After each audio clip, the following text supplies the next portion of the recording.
automation is key, and I think we've all found that out really quickly. The skill shortage is real, and it's what a lot of businesses are coming up against these days, that it doesn't matter what platform or what automation tool you use, you just need to start somewhere on your journey so that you can automate the rudimentary tasks so that the people that you do have, the experienced ones or the unicorns that you might have, can get on to those more difficult tasks, if that makes sense. You can't get through a day without hearing about AI these days, and for good reason. AI helps us solve a problem quicker so we can get back to what matters. And if we're not using it, we're behind the curve. There's a skill shortage. We want to keep our best people. We want to give them something that they can put on their resume, such as generative AI. I have experience in here. DevOps. I transformed ClickOps to DevOps, and we did that with Ansible Automation Platform. Those are real tangible things that make people happy, rather than turning that gear over and over and over 100 times a day.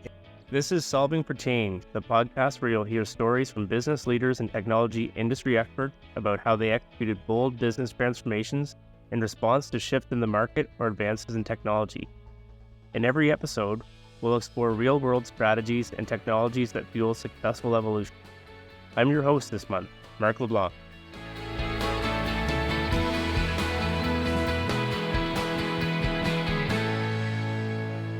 In this episode, we'll explore automation and how it's helping organizations to do more with less as the economy shifts and budgets become tighter. We are very fortunate to have Ryan Clements here to talk to when it comes to this. Ryan is an ecosystem solutions architect with one of our trusted partners, Red Hat. Ryan's enduring passion for open source software and his admiration for Red Hat started his course. He made a pivotal move to Red Hat 2 years ago, driven by the desire to help businesses harness the power of open source software. Thank you for joining us in Solving for Change, Ryan. I appreciate you having me on, and it's fantastic to be here. Thanks, Mark. I wanted to start off the discussion by talking about some of the things that are happening in the industry right now that are driving the need for increased automation, particularly in IT. I think we're all feeling the effects of a skills shortage across the industry. There was an IDC 2023 Worldwide IT Predictions Report that suggested in 2024, shortcomings of these critical skills and training efforts by IT leaders will prevent 65% of businesses from achieving full value from cloud, data, and automation investments. What are your thoughts on this, Ryan? That's a great article and a great question. I'm going to have to put on my slightly bigger glasses for this one. You're asking the hard questions already. Mark, automation is key, and I think we've all found that out really quickly. The skill shortage is real. If you go on, and I was a manager before this job, and I managed a large data center, so I had to hire and find people as well. And it was really hard to find the right person, and we called it a unicorn. And then when we found that, we had to find more that had to scale out. So we realized that we had to do more with less, because it wasn't just a matter of we weren't getting the right requisitions for people. It's just that we couldn't even find them. So we found that we needed to start automating with Ansible Automation Platform. And it's what a lot of businesses are coming up against these days, that it doesn't matter what platform or what automation tool you use, you just need to start somewhere on your journey so that you can automate the rudimentary tasks so that the people that you do have, the experienced ones or the unicorns that you might have, can get on to those more difficult tasks, if that makes sense. It does. And I'd like to ask a follow-up question. And there's a couple packed in there. I like the messaging around the start somewhere. And I'm wondering if you have any thoughts or insights around what's that blocker to companies or people getting started? What's that first hurdle they have to overcome? Well, I'll tell you, it's not the technology. And this conversation comes up a lot, and I think it really surprises people what the hurdle is, because nobody ever thinks about it. It's the culture, 100% the culture. You can buy all the technology in the world. Money can buy literally everything, well, almost everything. But it's those soft things like culture that people really don't think about when they're bringing a new technology in. They think, hey, I have a pen. I'm going to get a better pen that automates all the writing. Well, just that's a simple analogy, but really, people aren't going to use that new pen if they think that their job they're going to automate themselves out of a job. And that's just not simply true. So there's a lot of pushback when we start talking about new way of doing things, new charters in the job description, even maybe changing the job description. So that's what I come up against, and that's what I've seen in a lot of companies that you can buy all the technology you want, but if you don't start with the culture and have people adopt it as a new culture and a strategy, then it's a really hard journey, and it doesn't have to be that way. I agree. It always does start with for the people and the culture behind it. I think some of the things that we see as far as getting started, um, within my own teams, I often put automation as the first thing I would like someone to skill up on. Um, and the reason being, when they learn automation, they all of a sudden realize all these other things they enjoy to do are a lot faster, a lot easier, letting them learn and move quicker across other projects. Um, I think the other element of this with automation, we're hearing a lot around Gen AI and the tools that are emerging to help IT teams move faster and automate. We hear about Ansible Lightspeed. We hear a little bit about IBM Watson Code Assistant, Amazon Code Whisperer, and there's a number of others. How do you see that progressing and feathering into some of the automation efforts we've been up to until today? It's a fantastic question. And hey, you can't get through a day without hearing about AI these days, and for good reason. AI helps us solve a problem quicker so we can get back to what matters. And if we're not using it, we're behind the curve. I used to teach in school. I'm a part-time professor in security and Linux and automation. And one of the things these days, the teachers are starting they don't want students to use AI. Well, I think that's kind of like fighting against the tide. Just as when Wikipedia, the internet came out, we didn't want them to use that. AI is going to be used everywhere. Let's be frank about it. And generative AI, such as Ansible Lightspeed with IBM Watson X Code Assistant, is fantastic. If I had this when I was an automation engineer, I would have got from point A to point B much quicker. And doing it with best practice and doing it with um, uh, being able to do something consistently the same time every time.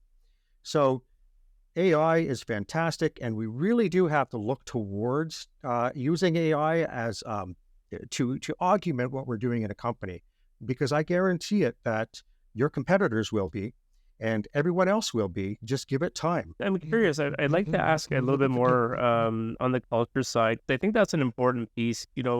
I often hear when people are discussing Gen AI and companies adopting, there's a couple different tracks that come up. But the first one that you hear most prevalent is AI is going to replace me. It's going to make my job obsolete. What do you think is behind that? Do you think that's a real risk, or is there something else that's likely to emerge?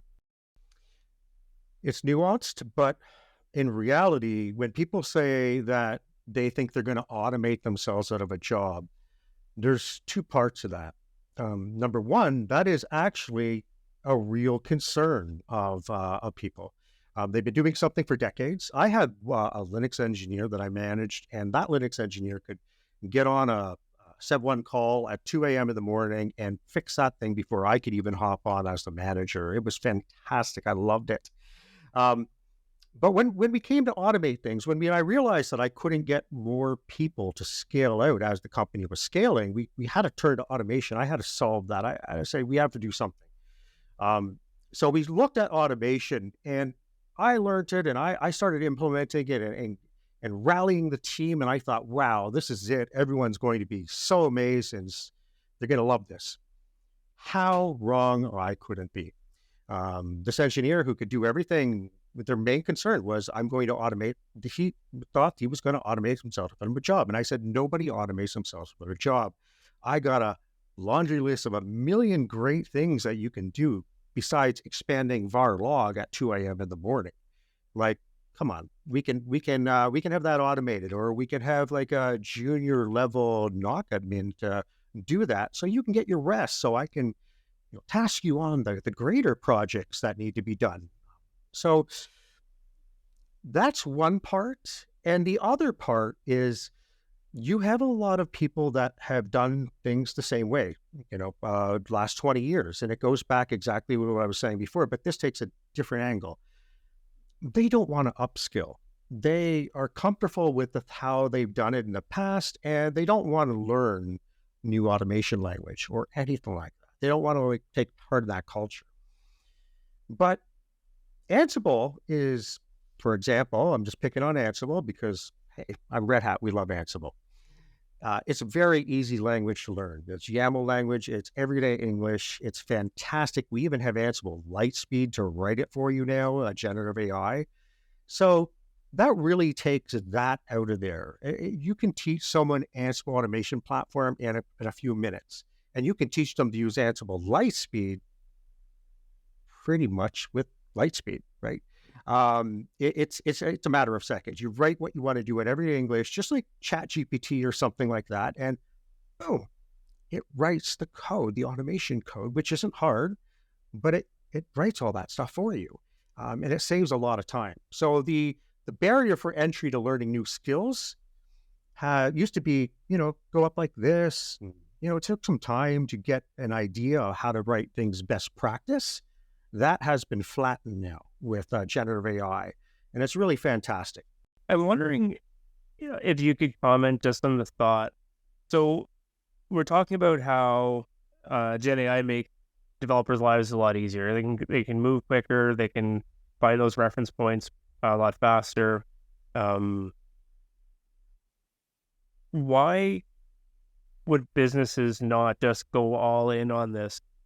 What is the value behind keeping that senior resource driving those AI conversations?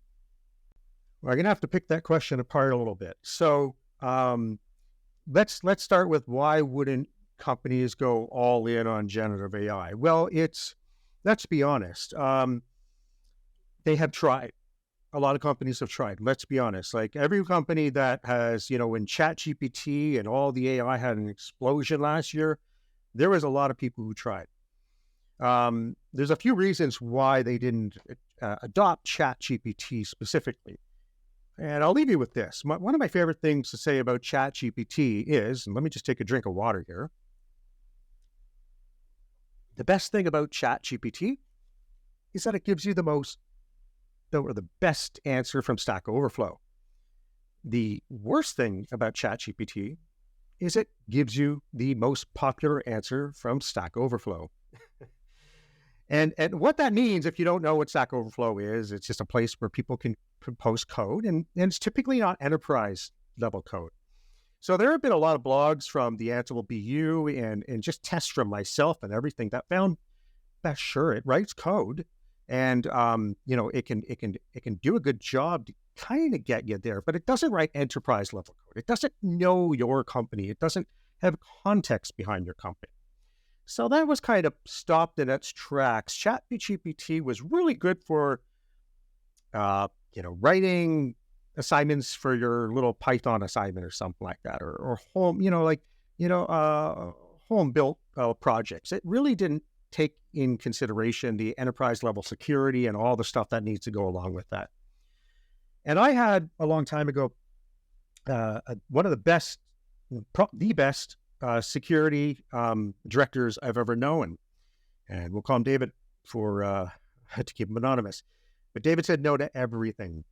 And if the security operations director is good and worth their salt, they're going to say no to literally everything unless you can prove to them that it's not a risk. And AI is a risk when it's going out to random places and you don't control that data that you've given it. So where does it go when it goes to ChatGPT? What do they do with it? It trains a model, right? Do you really want your company's information training that model? Probably not. And I know there's a lot of policies that when AI came about that said you are not allowed to use ChatGPT or any of these models that we don't control.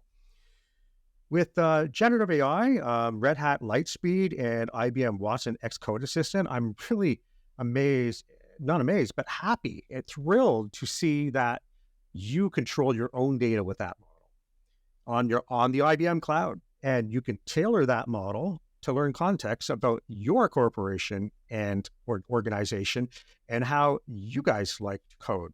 So you have full control. You can delete the model. You know exactly where it's going. You can tell it if you don't, if you can opt in to train their model if you want, or you opt out.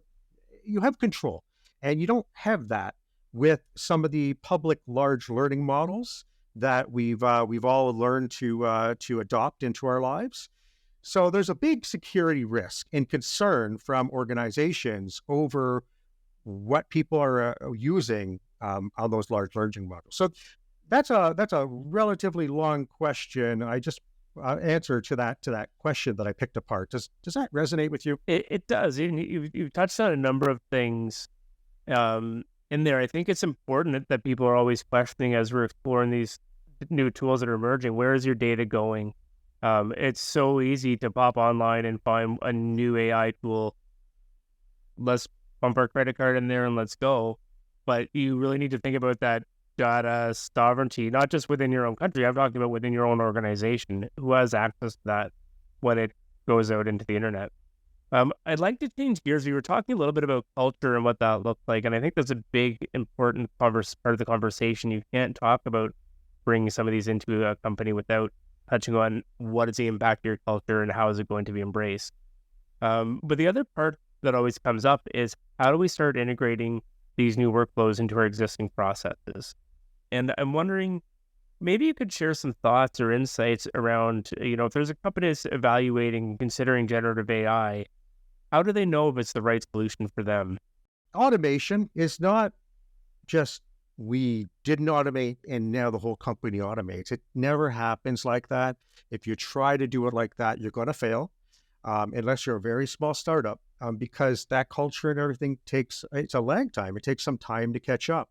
I like to describe a lot of these initiatives where automation or generative AI or adopting AI into current processes to help them, or even app modernization from VMs to containers. I like to just describe it as a journey, right? Just like if you decided that you're going to start today in your home city and walk around the world, you don't do it instantly. And we're not going to do that in corporations or organizations as well. The bigger I like to say, the bigger the ship, the harder it is to turn, the slower it turns, right? So start small, and we'll go back to the automation thing. We'll start small and look at some small use cases of how we can go ahead and integrate that into a current process. But you have to start doing this across all of your silos, all of your like NetOps, DevOps, operations, security, development, and they all have to pick one thing to do and start small. The trap that I see that a lot of people fall into is DevOps. Well, it's always DevOps, right? They get the new cool toys and they think, hey, I want to try this out. And they do an awesome job. It's fantastic. It's brilliant. It's like it would rival any solution that some of the FAANG companies would have these days. But they get so advanced with that solution. And it's not until that they're really far down the road that they start to try to share it with the other silos. And it's just too far gone. The other like NetOps and operations are just too far back. They're just now such a big separation between what they're doing with automating something in one silo or using generative AI or anything, and their policies compared to what the other silo has done or not done. So it's important to look at it as a full strategy. It has to start from the top, and then everyone just pick a little project and share ideas. Have a group meeting every couple of weeks to say, hey, what have you learned? And now a part of generative AI, it's the same thing. Generative AI is going to help us write better code because IBM and Red Hat has gone a step beyond, not just by just not keeping your data private, but looking at the code that the model wants to suggest for what the things you want to do and verifying as a best practice. So when you start writing with generative AI, you start writing the best practices that have been put forth by Red Hat and IBM. You're not going to get two different solutions 5 seconds later.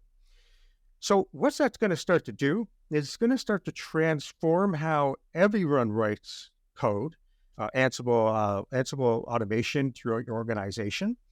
And so it's just not a matter of writing code quicker, but it's a matter of writing code better. And that's going to help anyone from seasoned Ansible automation engineers. And trust me, I'm talking to you. You wrote probably 1 million lines of code, Mr. Senior Ansible engineer, but you've got a lot of bad habits, right? And we all do, okay? And maybe you don't, but the idea is you want to write the same code that a junior would write because they need to understand it too. So it's a journey. You start small, you start little projects, and you start doing best practices there and working with that. And then you expand it out.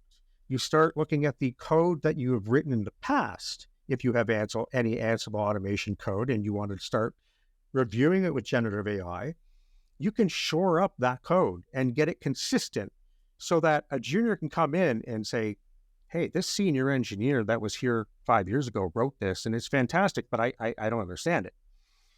To someone coming in and saying, oh, wow, I understand it because that's exactly how Mark wrote the code. So does that help? It's a journey, and you got to start small, and it really changes the culture and starts making things consistent over time. It does. So I'm going to summarize super briefly, but I heard you touch on a couple of things. One was start small, find people that want to do it, start sharing those ideas so you can break down those silos. But then you said something I think is interesting. I'd like to explore a little further. You said make sure you're starting from the top. And I'm wondering if you could give some more context, because I have an idea of what you meant, but I'd like to kind of hear what you're thinking the top is. Absolutely. And I always draw from my experience as an operations manager. I was always a champion for Red Hat, even before I came to Red Hat. And that's why I wanted to come to Red Hat. I loved it here. And I love my previous job as well. But I really knew my heart was in Red Hat, and my boss knew and everything. Now, besides that, what I want to say is when I was a champion in my previous jobs, I would try to always get something that would help my data centers, help my guys do more with less or solve a problem. And it was very hard going from my lowly manager level upwards to director and VP and senior VPs and whatnot. It was really hard. What I always got was, hey, you guys just want more toys, right? No, not really. And no matter how many Gardner reports or whatnot, or how many times we spoke and talked about it, the idea was, hey, you guys are doing all right with what you have, right? I mean, why do we have to spend money? You guys just want more toys. And that was a very hard way to sell my upper brass or any organization on adopting new technology. Now, I could have got a very small environment for the people under me, but I knew that wasn't going to work. That was just going to create a big silo, and we were going to end up in a big problem. Eventually, what worked was the VP heard about how fantastic this would be, and suddenly it became their idea, and it poured down. And then we were able to get these things. But there's other reasons why you want to start at the top, not because it's hard to go from the bottom up, which we all know, but when you start at the top, you start with the word strategy and culture, because that's what those guys are focused on. Let's be honest. Uh, you know, Managers are focused on getting the work done, making sure that the people can get the work done and they have the right people for the job. And then the VPs and the senior VPs and CTO, CEO, and they're focused on the strategy and the culture to help that strategy work. So if you can convince the top that automation or adopting generative AI, or even if we're talking about containers, so modernizing to a hybrid cloud infrastructure, taking VMs to containers, um, then that strategy is communicated downwards to all the VPs under, then all the directors under, and then all the managers under. And it becomes a company-wide strategy rather than some manager's tactic to solve a problem. Does that make sense, Mark? It does make sense. I think my take when I think about it, um, when you talk about starting from the top, you really have to be thinking about somebody that understands the business problem that is trying to be solved. Otherwise, it very much is this is a tactical plug for a tactical program. So if you go up high enough, we sometimes we talk if you're thinking about like cloud adoption, for example, you really need to understand somebody that knows what the application is doing before you make a single decision about cloud. If you start down that path without talking to someone that understands that the business problem, you're already off track. I'd like to shift gears a little bit, and I'd really like to kind of dig into, what's this really all about? I think as technologists, we often think really quickly about automation. Well, it's going to be faster, which is an element of it. I'm wondering if maybe you could speak to, what business problems are we really solving with some of this automation, with some of this Gen AI? What's happening and driving it, do you think? Well, if we want to talk at the very top, we are being more competitive. That's a business problem that every CEO goes to bed at night thinking about. How can we be more competitive? How can we be ahead of the curve?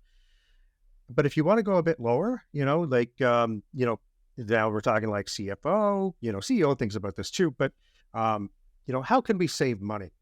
Right? That's what it all comes down to. How can we turn a better profit for the next quarter? All these technologies, they have a great ROI, and it's not too long for that ROI to be realized. I think Ansible automation, I think the slide that I've seen recently is a 667% ROI. I love and hate that number because I hate it because it doesn't really tell the whole story. Yes, you will get 600 and whatever percent to ROI on an average, but there's so much more there. And as a manager, I realized that it's so much more than just shows up on a balance sheet. And that's what a lot of business objectives are trying to get is let's save money. Let's earn a better profit. But when you have tools that make people's lives easier, the people who are doing the work and managing the work at the manager level, on the data center level, on the IT level, you now start to have happier employees. And that's what not a lot of C-level suite people realize is that, sure, it's going to save money, yes, and it's going to have a return on investment, but what's intangible that doesn't show up on a balance sheet, well, I haven't seen it, is employee retention, is happier employees. And we all know that the happier the employees are, the happier the customers are, the better the service is going to be. We all know that. So if you start to invest in your employees, invest in the people that are doing the actual work, you're not only changing the culture on a very high level, you're changing the culture on a very where the rubber meets the road level. People are happier. People are more apt to helping other people out because they're not so bombarded with work.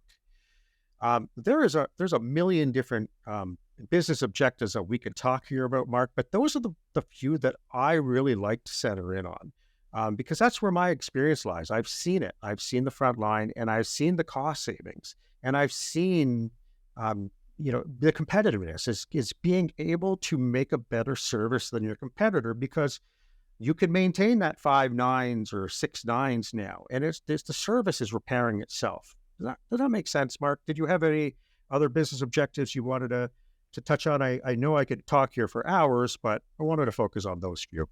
I think that's a great point that, yes, there is an impact to the balance sheet. We're seeing some sort of an ROI that's measurable. We all, fundamentally, I think we all understand the repeatable nature of automation. I think there's conversations around reducing human touch point for a more secure product as well. But it's important, and it's actually it's interesting you mentioned it. It didn't even cross my mind that this is where you're going to go, was the human happiness element. It's so unrecognized, and I don't know what a great way to measure it. I'd love to dig into that in a future episode as well. How do you measure the impact of that culture change that you can bring around? Yeah, you know what? This ties into one of the first questions you asked. There's a skill shortage, right? And people are going to go where they're happy. So you have to keep the good people, the wizards out there that can literally go to like any place and ask for a new job, and they can. You know in your organization who those people are, right? And it's not just a matter of dollars and cents. That's just a lot, salary, but it's a matter of how happy they are. How do we measure that? And so if there's a skill shortage, we want to keep our best people. We want to give them something that they can put on their resumes, such as generative AI. I have experience in here. DevOps. I transformed ClickOps to DevOps, and we did that with Ansible automation platform. Those are real tangible things that make people happy, rather than turning that gear over and over and over 100 times a day. And they're making a lot of money, but at the end of the day, their eyes are glazed over, and they go home, they plop down on the couch, and they know they have to do the whole thing tomorrow, right? If you can make those people happy, they stick around, and then they tell their friends. And when they tell their friends, now you get more people interested in working for you. And that's really what makes companies amazing, is the people that work for you. Absolutely. Thank you. We're just about at time here, so I just want to recap some of the points we covered today, Ryan. Thank you for joining us. We've kind of gone over a couple different ways looking at what that skills shortage means, what companies can do to address that gap, embrace some of the automation, embrace some of the new technology with Gen AI, but understand there's a cultural impact that you're going to have to unpack and understand why people are feeling a certain way. We talked about how they can businesses can get more involved in bringing on these automation products and projects by looking at small wins, get the teams chatting and sharing notes, demonstrating what they've done with tools like Gen AI, like Ansible Lightspeed, like the watsonx Code Assistant. And really, at the end of the day, we're talking about how companies are realizing value. Understand that it's all tied back into some business problem, helping them move faster, and not forgetting that your employees are happier when they're learning new technologies, embarking on these journeys with them. And it should be part of the company's strategy. Ryan, thank you so much for joining us today and sharing some of your insight. It's been a great conversation. Thanks, Mark. Always happy to be here and have these conversations. You asked some great questions, and there's a lot of different ways that we can go about it. And a lot of people understand the general questions that come back, but you and I, we dig into those questions or these answers that people might not think about. And it's very interesting. So thank you very much, Mark. Really appreciate it. Thank you for listening to Solving for Change. If you enjoyed this episode, leave us a rating and review on your favorite podcast service, and join us for our next episode.